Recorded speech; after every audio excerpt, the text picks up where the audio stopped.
Hey. J'aurais trop aimé commencer la vidéo avec le dramatisme, genre en mettant ma main comme ça, en m'asseyant, sauf que j'utilise un moniteur. Dommage. Bon, est-ce que j'ai besoin de faire cette vidéo? Est-ce qu'il y avait vraiment quelqu'un dans la pièce qui avait besoin de la réponse? Non, en soi, j'ai pas parlé de mon orientation sexuelle depuis les 7 ans que je suis sur YouTube. Et tant que je l'avais pas dit, personne pouvait le deviner. Enfin si, c'était possible d'avoir des suppositions. C'est à moi d'expliquer. C'est pas parce que je porte du maquillage, ou j'ai des manières, ou je suis efféminé, ou je suce des que je suis gay. Plus sincèrement, ce que je veux dire, c'est qu'on peut pas connaître l'orientation sexuelle de quelqu'un tant que cette personne l'a pas dit, ou c'est pas ouvert. C'est pas parce que un homme porte du maquillage ou est efféminé ou a des manières qu'il est gay. Ça, c'est un truc que j'aimerais laisser clair dans cette vidéo, parce que c'est totalement un des messages qui est hyper important pour moi. C'est que j'en ai marre qu'on attribue des attitudes, des comportements à des genres, à des orientations sexuelles. Ça a tellement aucun sens. Vraiment, déconstruisons tout ça. Mais en l'occurrence, oui, je suis gay.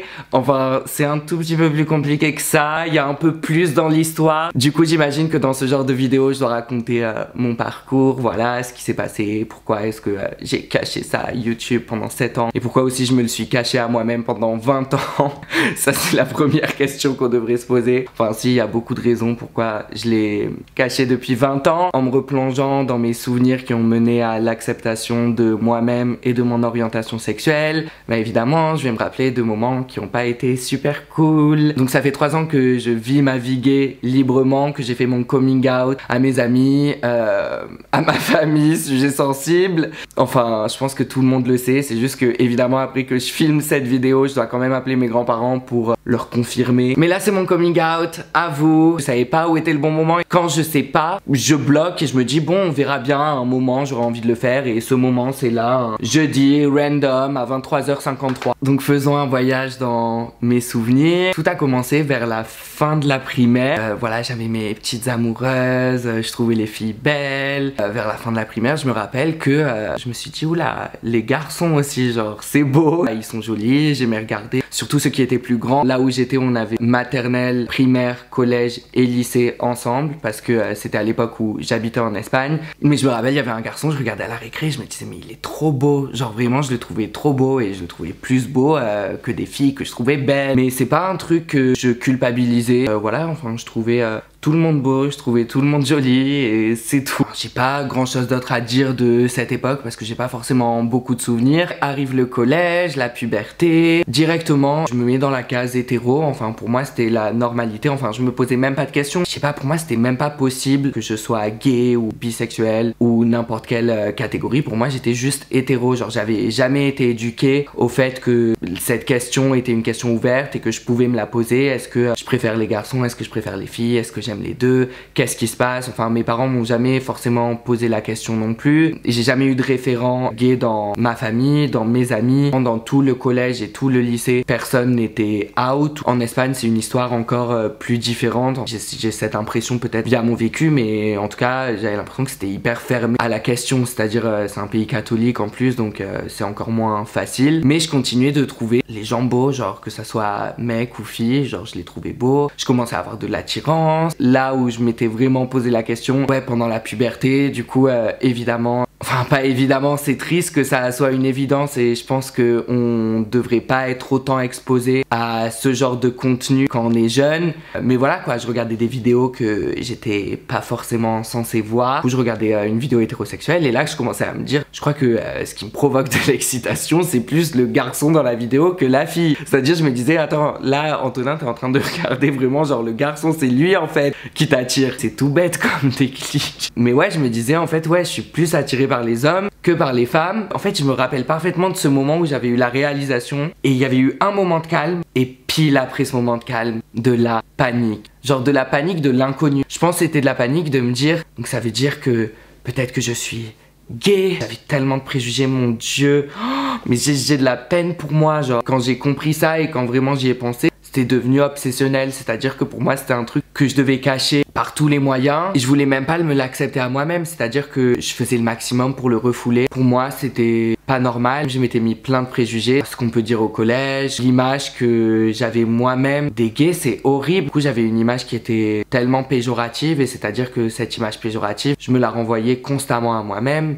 en me limitant de tout faire, d'être moi-même. Genre je me rappelle de mon enfance que j'estime quand même heureuse, même si y a eu le divorce de mes parents, etc. Et je me rappelle du moment où vraiment j'ai commencé à me poser cette question. J'avais perdu genre vraiment toute l'innocence que j'avais quand j'étais petit, j'avais perdu toute l'extraversion que j'avais. Sincèrement, j'avais une enfance qui était pleine d'amour. Petit à petit, plus j'essayais de refouler qui j'étais, plus je sombrais, plus genre tout l'amour que j'avais autour de moi et tout l'amour que je ressentais dans le monde, tout l'amour que je voyais, enfin je voyais la vie d'une façon qui était belle. Bah tout ça, plus je refoulais, plus c'était difficile et plus je sombrais sans que personne le sache. En fait, je sombrais seule. Donc quand j'arrivais à l'école, je voulais absolument pas que quelqu'un sache que j'avais de l'attirance pour les hommes.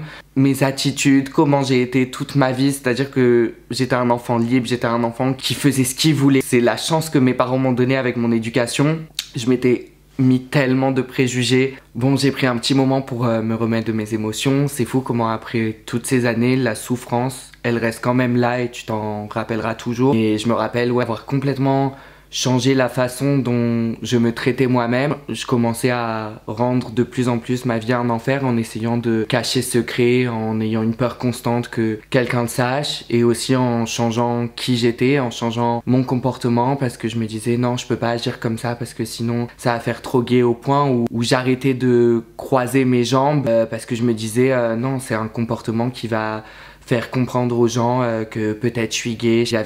J'avais quand même ma répartie et j'avais pas forcément peur d'autrui, mais vis-à-vis de moi-même, je me détruisais et c'était encore plus difficile parce que j'arrivais à garder sourire, à garder cette façade et tout, mais dès que je rentrais chez moi le soir, je pouvais pas m'aimer, je pouvais pas m'accepter parce que je me disais, je suis pas normal, faut que je cache le fait que je sois attirée par les hommes et je pourrais pas avoir une belle vie si les gens savent que je suis attirée par les hommes. Enfin, pour moi, c'était inconcevable. Et c'est encore plus difficile quand c'est toi-même qui commence à te créer un dégoût pour la personne que t'es. C'est comme si moi-même, je m'étais mis dans un truc de conversion hétéro. Mais après, j'ai commencé à de plus en plus accepter ou tolérer le fait que j'ai de l'attraction pour les hommes. En fait, j'essayais de me rassurer en me disant ouais, je suis attirée par les hommes, mais il y a aucun problème si je garde ça secret toute ma vie et je suis à la fois attirée par les femmes, donc il y a aucun problème. Et je me rappelle une fois à mes 16 ans, j'ai eu une énorme crise d'anxiété, c'est-à-dire que j'arrivais pas à respirer. J'avais pas vécu ça depuis le divorce de mes parents. Du coup, j'arrivais pas à respirer et j'avais réveillé mon père et je lui avais dit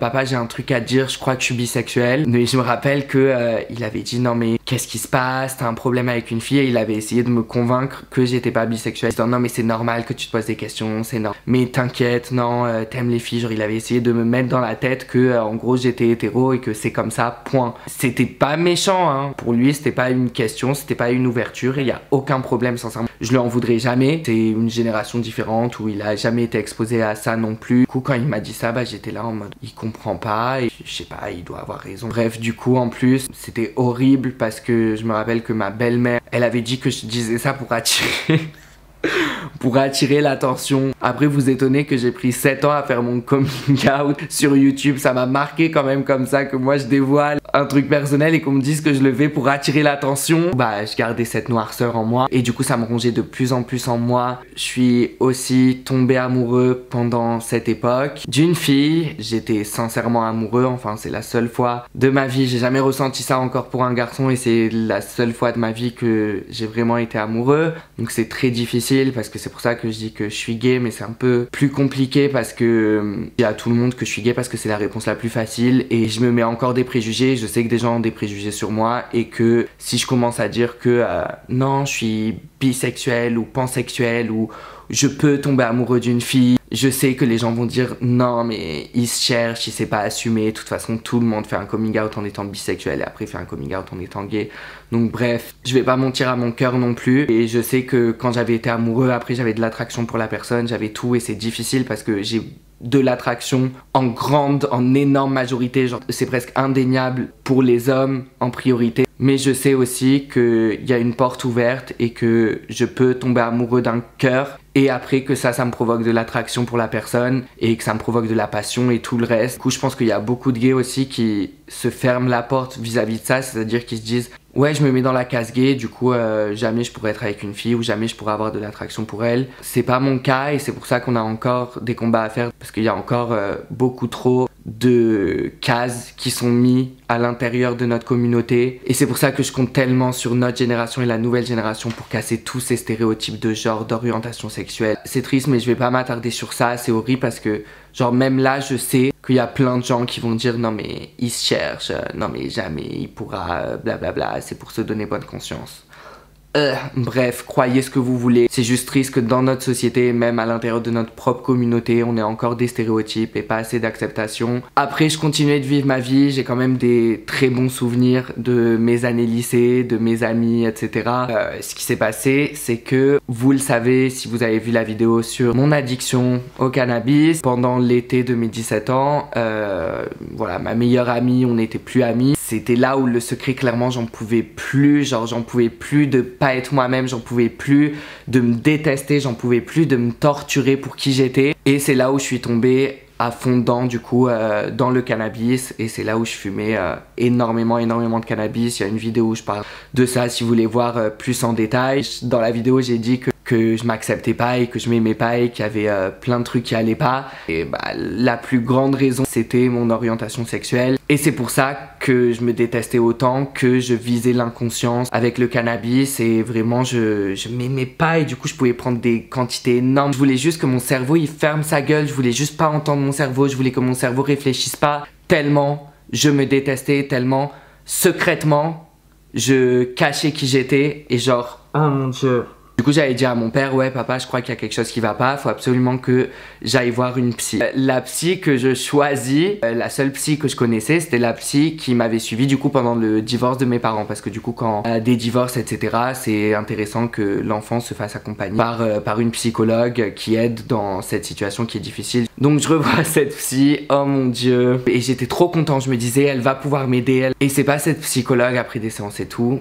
Elle me dit, je sais pas pourquoi elle m'a dit ça, peut-être que c'était un stratagème ou je sais pas. Après que je lui confesse mon attraction pour les hommes, elle me dit, non mais Antonin, je crois vraiment pas que tu sois gay. Et moi j'ai des amis gays et genre je t'imagine tellement pas être gay, je crois pas que t'aimerais la scène gay, c'est pas un truc qui est pour toi. Non, t'es pas gay.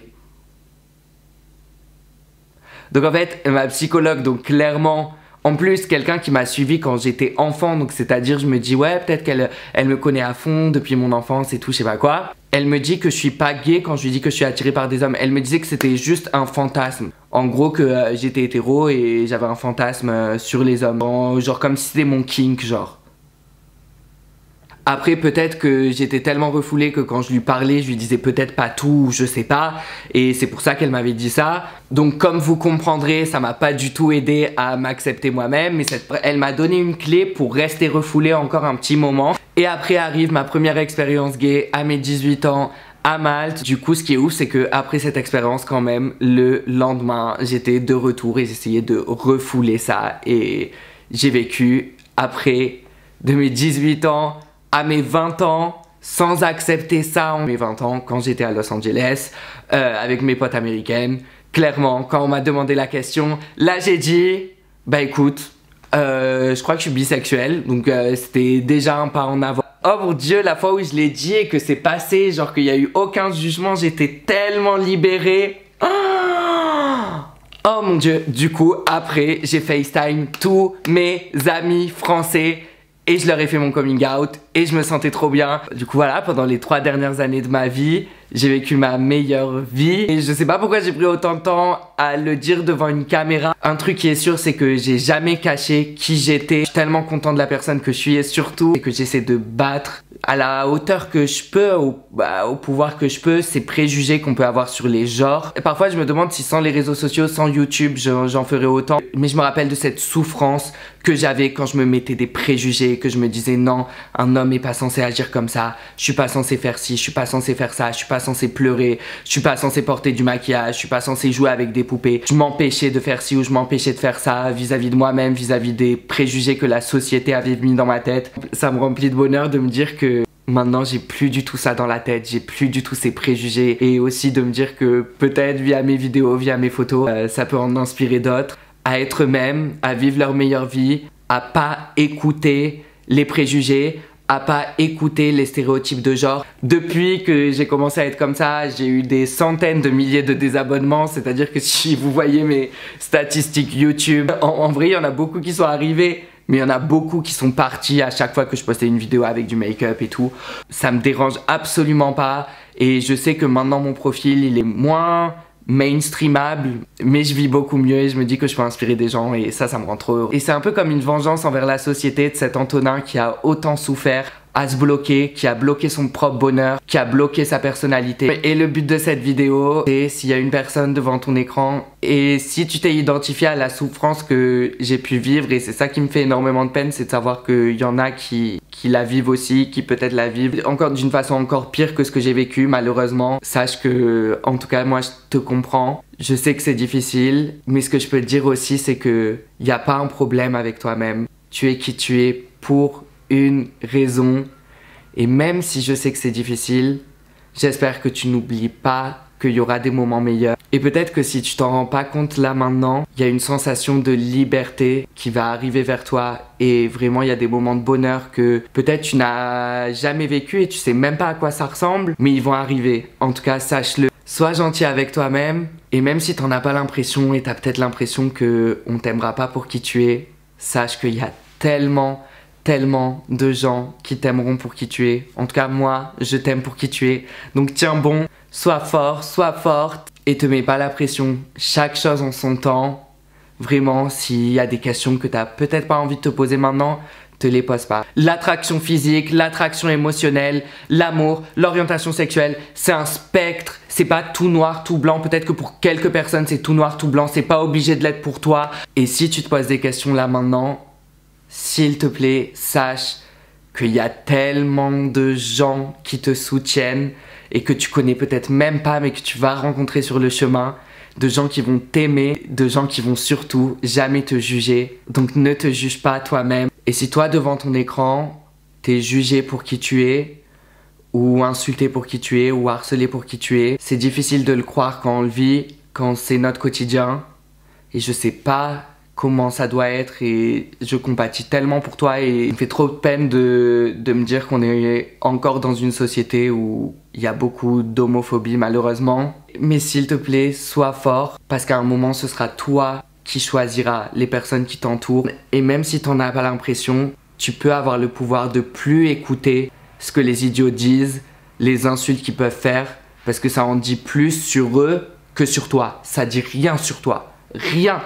Si tu te fais harceler pour n'importe quel sujet, tu peux arriver à construire une barrière où tu protèges ton cœur, ton amour propre, comment tu te vois, et traite-toi avec le même amour que tu traiterais un être que tu chéris.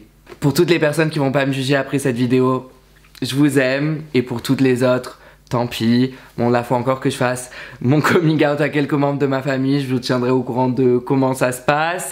Et je suis trop content parce que je suis enfin out. Et ça veut dire qu'il y a plein de story time que je peux vous faire. Donc, je sais pas, activez, abonnez-vous, activez la cloche de notification. Je sais pas quoi vous dire. Gros bisous, je vous aime. Bye.